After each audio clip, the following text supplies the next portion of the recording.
ഹലോടാ മക്കളെ, നമസ്കാരം. എല്ലാവർക്കും മറ്റൊരു വീഡിയോയിലേക്ക് സ്വാഗതം. നമ്മൾ ഇന്നത്തെ വീഡിയോയിൽ നിങ്ങൾ തംബ്നെയിലിൽ കണ്ട പോലെ തന്നെ ബേസിക് സയൻസിലെ 7ാം ക്ലാസ്സിലെ അടിസ്ഥാന ശാസ്ത്രത്തിലെ രണ്ടാമത്തെ ചാപ്റ്റർ ആയിട്ടുള്ള ആസിഡുകളും ബേസുകളും അല്ലേ, ആ ഒരു ചാപ്റ്ററിലെ വളരെ ഇമ്പോർട്ടൻ്റ് ആയിട്ട് ചോദിക്കാൻ സാധ്യതയുള്ള കുറച്ച് ചോദ്യങ്ങളാണ് നമ്മൾ ഇന്നത്തെ വീഡിയോയിൽ ഉൾപ്പെടുത്തിയിട്ടുള്ളത്. അപ്പോൾ നിങ്ങൾ പൂർണ്ണമായും എന്ത് ചെയ്യുക, ഈ വീഡിയോ കാണാൻ ശ്രമിക്കുക. ഈ വീഡിയോ മാത്രമല്ല, നമ്മുടെ ചാനലിൽ നിരവധിയായ മറ്റു വീഡിയോകൾ തയ്യാറാക്കിയിട്ടുണ്ട്. അതൊക്കെ നിങ്ങൾക്ക് USSന് വേണ്ടിയിട്ട് വളരെ ഇമ്പോർട്ടൻ്റ് ആയിട്ട് പഠിക്കാവുന്നതാണ്.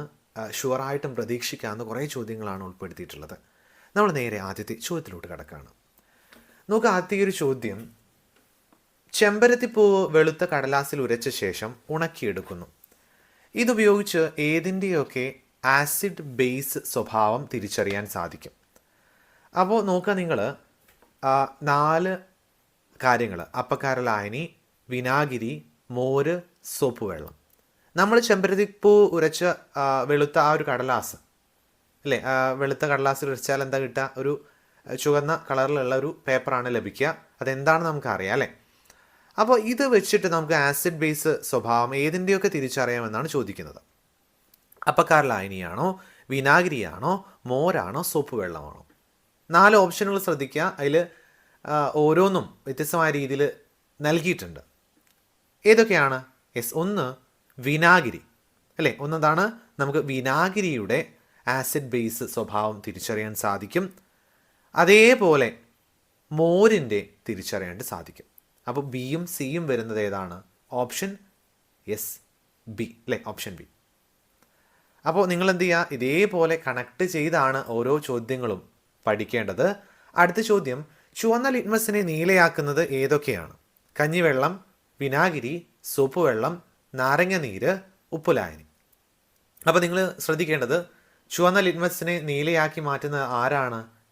ബേസ് സ്വഭാവമുള്ള ഒരാളായിരിക്കും അല്ലേ. അങ്ങനെയെങ്കിൽ താഴെ നൽകിയിട്ടുള്ള കഞ്ഞിവെള്ളം, വിനാഗിരി, സോപ്പ് വെള്ളം, നാരങ്ങ നീര്, ഉപ്പുലായനി, ഇതിൽ ഏതാണ് ചുവന്ന ലിറ്റ്മസിനെ നീലയാക്കി മാറ്റുന്നത്? തീർച്ചയായും എന്താണ്? സോപ്പ് വെള്ളം അല്ലേ. എന്താണ്? സോപ്പ് വെള്ളം. റെഡിയാണല്ലോ. അടുത്ത ചോദ്യം, നിറമില്ലാത്ത ഒരു സൂചകം വിനാഗിരിയിൽ ചേർത്തപ്പോൾ നിറം മാറ്റം ഉണ്ടായില്ലെങ്കിലും ചുണ്ണാമ്പ് വെള്ളത്തിൽ ചേർത്തപ്പോൾ പിങ്ക് നിറമുണ്ടായി. സൂചകം ഏത്? പതിമുഖം, ലിറ്റ്മസ്, മീഥൈൽ ഓറഞ്ച്, ഫിനോഫ്തലിൻ.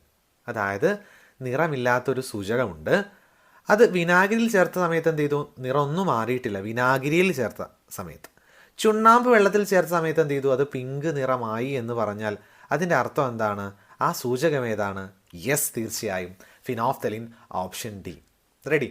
അപ്പോൾ നിങ്ങൾ ഇതൊക്കെ ശ്രദ്ധിക്കേണ്ടത്, ആസിഡിൽ ചേർത്താൽ എന്താകും, ബേസിൽ ചേർത്താൽ എന്താകും, അല്ലെങ്കിൽ നമ്മൾ ലിറ്റ്മസ് പേപ്പർ മുക്കുന്ന സമയത്ത് നിറമാറ്റം ഉണ്ടാകുന്ന സമയത്ത് അത് ഏതാണ് എന്ന് എന്ത് ചെയ്യുക, നിങ്ങൾ കൃത്യമായിട്ട് മനസ്സിലാക്കിക്കണം. കാരണം ഈ ഒരു മാർക്കുകളൊന്നും എന്ത് ചെയ്യരുത്, നിങ്ങൾ ഇവിടുന്ന് പോയി വിടരുത്. ഓക്കെ, വിട്ടുപോകരുത്.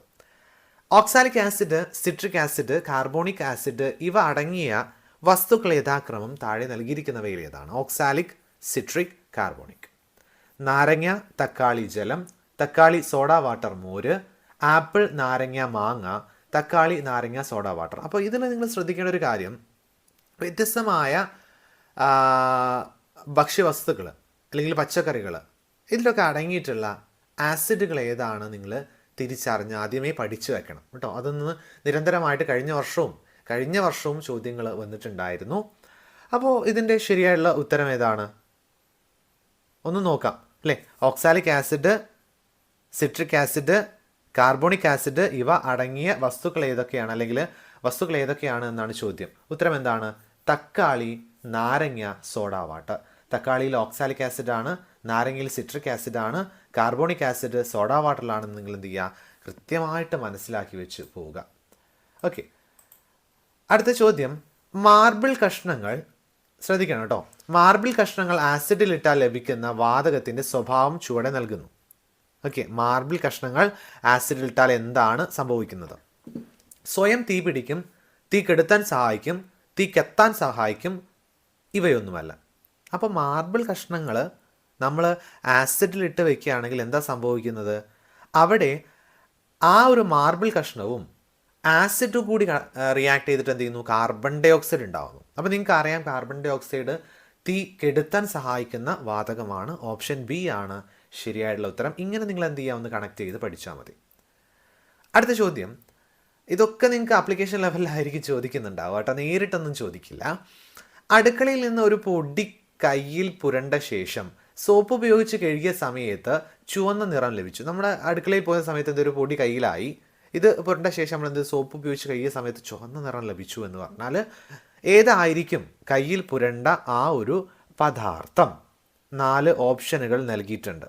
ഓക്കെ, മഞ്ഞൾ, അപ്പക്കാരം, ബീട്രൂട്ട്, പൊടിയുപ്പ്. അപ്പോൾ നോക്കുക, മഞ്ഞളും സോപ്പും കൂടി കൂടിയാലാണ് എന്ത് ചെയ്യുക, ചുവന്ന നിറം ലഭിക്കുക.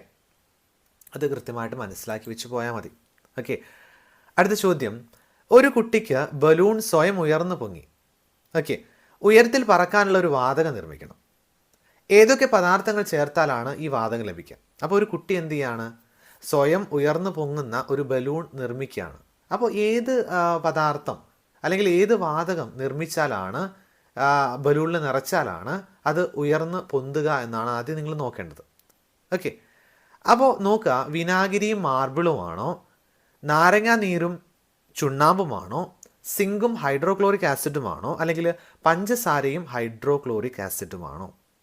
ഓക്കെ, അപ്പോൾ ഒരു കുട്ടിക്ക് എന്ത് ചെയ്യണം, ബലൂൺ സ്വയം ഉയർന്നു പൊങ്ങുന്ന രീതിയിൽ നിർമ്മിക്കണമെങ്കിൽ നമ്മൾ തയ്യാറാക്കേണ്ട എന്താണ്, സിങ്കും ഹൈഡ്രോക്ലോറിക് ആസിഡും. എന്താണ് സിങ്കും ഹൈഡ്രോക്ലോറിക് ആസിഡും? നമുക്കറിയാം ഒരു മെറ്റലും ആസിഡും കൂടി ചേർന്നാൽ എന്തുണ്ടാകും, അവിടെ ഹൈഡ്രജൻ ഗ്യാസ് ആണ് ഉണ്ടാവുക. ഹൈഡ്രജൻ ഗ്യാസ് നമുക്ക് എന്ത് ചെയ്യാം, ബലൂണിൽ നിറച്ചാൽ എന്ത് ചെയ്യാൻ പറ്റും നമുക്ക്? യെസ്, റെഡിയാണല്ലോ. ഓക്കെ, അപ്പോൾ അതിൻ്റെ ഉത്തരം കൃത്യമായിട്ട് നോക്കി. ചുവടെ നൽകിയിരിക്കുന്നവയിൽ ഏതിലാണ് ഫോർമിക് ആസിഡ് കാണപ്പെടുന്നത്? ഓക്കെ, ഫോർമിക് ആസിഡ് ആപ്പിളിൽ, ഉറുമ്പിൻ്റെ ശരീരത്തിൽ, വിനാഗിരിയിൽ, നാരങ്ങാനീരിൽ. ഇതിൽ ആപ്പിൾ, ഉറുമ്പിൻ്റെ ശരീരം, വിനാഗിരി, നാരങ്ങാനീര്, ഇവ മൊത്തത്തിൽ നമ്മൾ നോക്കുന്ന സമയത്ത് ഓരോ ആസിഡുകൾ നമ്മൾ പഠിച്ചതാണ്. ഉറുമ്പിൻ്റെ ശരീരത്തിലാണ് ഫോർമിക് ആസിഡ് ഉള്ളത്. റെഡിയാണല്ലോ. അടുത്ത ചോദ്യം, ജലത്തിൽ നിറമില്ല, ചുണ്ണാമ്പ് ലായനിയിൽ പിങ്ക് നിറം, വിനാഗിരിയിൽ നിറമില്ല, ഏതായിരിക്കും സൂചകം? ജലത്തിൽ എന്തില്ല, നിറമുണ്ടാവില്ല. ചുണ്ണാമ്പ് ലായനിയിൽ എന്ത് ചെയ്തിട്ടുണ്ട്, നമ്മൾ ചേർത്ത സമയത്ത് പിങ്ക് നിറം കിട്ടി.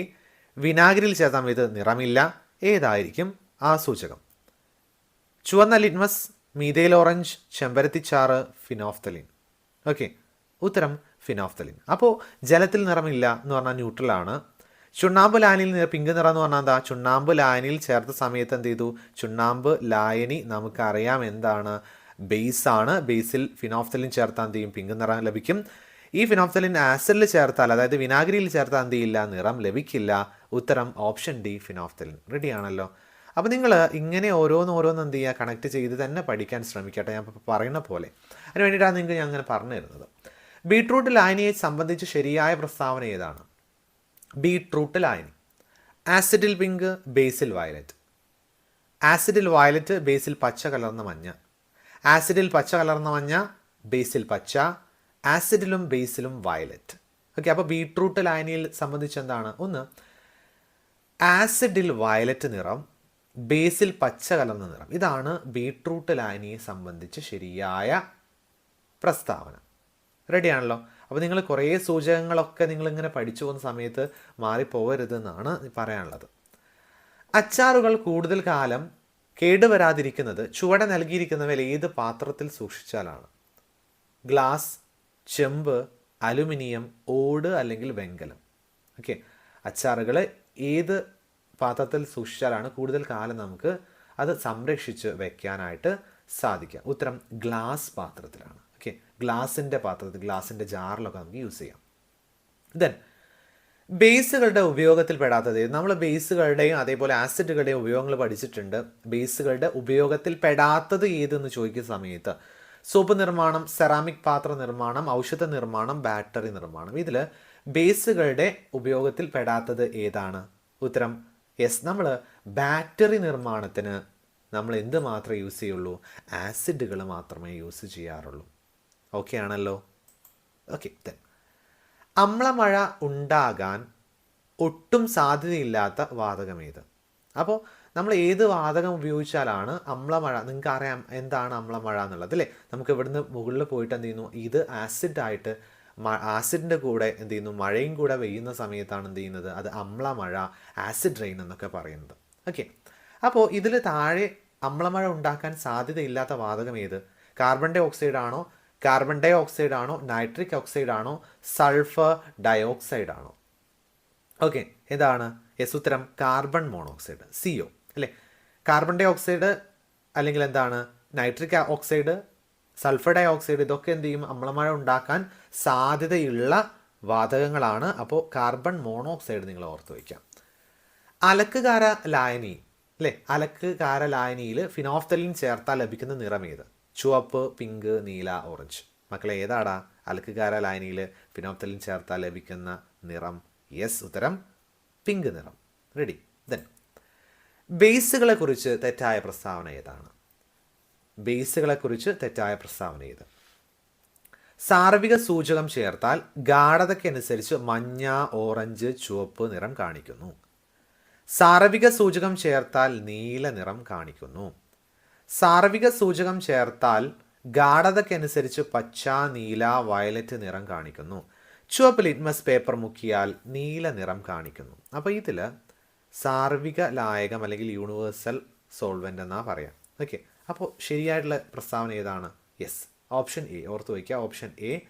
സാർവിക സൂചകം ചേർത്താൽ ഗാഢതയ്ക്കനുസരിച്ച് മഞ്ഞയോ ചുവപ്പോ അല്ലെങ്കിൽ ഓറഞ്ചോ നിറം കാണിക്കുന്നവയാണ് ബേസുകളുടെ തെറ്റായ പ്രസ്താവന. ഓക്കെ, ബാക്കിയുള്ള നോക്കുക. ബാക്കിയുള്ള 3 നിങ്ങൾ നോക്കിയാൽ എന്താണ്? സാർവിക സൂചകം ചേർത്താൽ എന്ത് ചെയ്യും, നീല നിറം ലഭിക്കുന്ന ആരാണ്? ബേസുകളാണ്.